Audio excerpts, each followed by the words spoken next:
सैया के बोलौनी ससुरारी अब तहन चढ़ी के कहे जदी है गाड़ी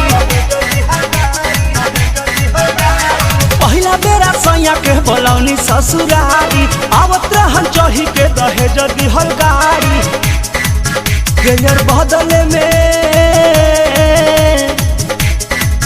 गेयर बदले में टूटल बा चैनवा त गिरल बा सजनवा ए सखी मोटरसाइकिल के टूटल बा चैनवा त गिरल बा सजनवा ए सखी पहिला बेरा सैया के बोलौनी ससुरारी अब तोहन चढ़ी के दहेज दिहल गाड़ी गेयर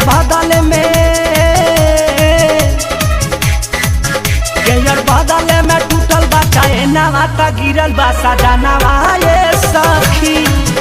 अरे साइकिल के टूटल बा चैनवा त गिरल बा सजनवा ए सखी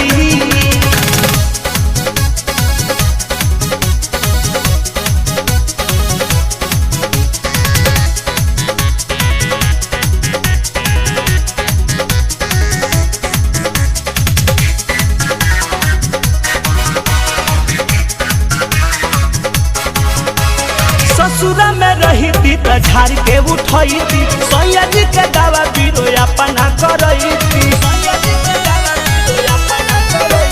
ससुरा में रही थी त झाड़ के उठई थी सैया जी के दावा बीरो अपना करई थी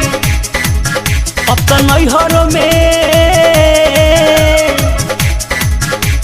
नैहरों में लागता सारा मामा त गिरल बा सजनवा ए सखी साइकिल का टूटल बा चैनवा त गिरल बा सजनवा ए सखी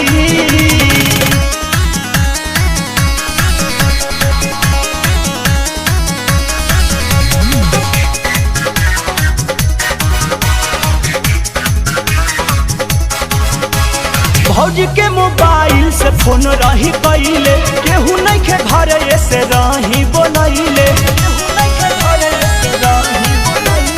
भौजी के मोबाइल से फोन रही कइले केहू नहीं के घरे ऐसे रही बोलैले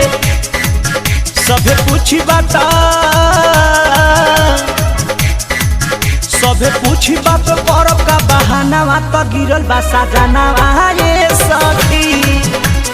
साइकिल के टूटल बा चैनवा त गिरल बा सजनवा ए सखी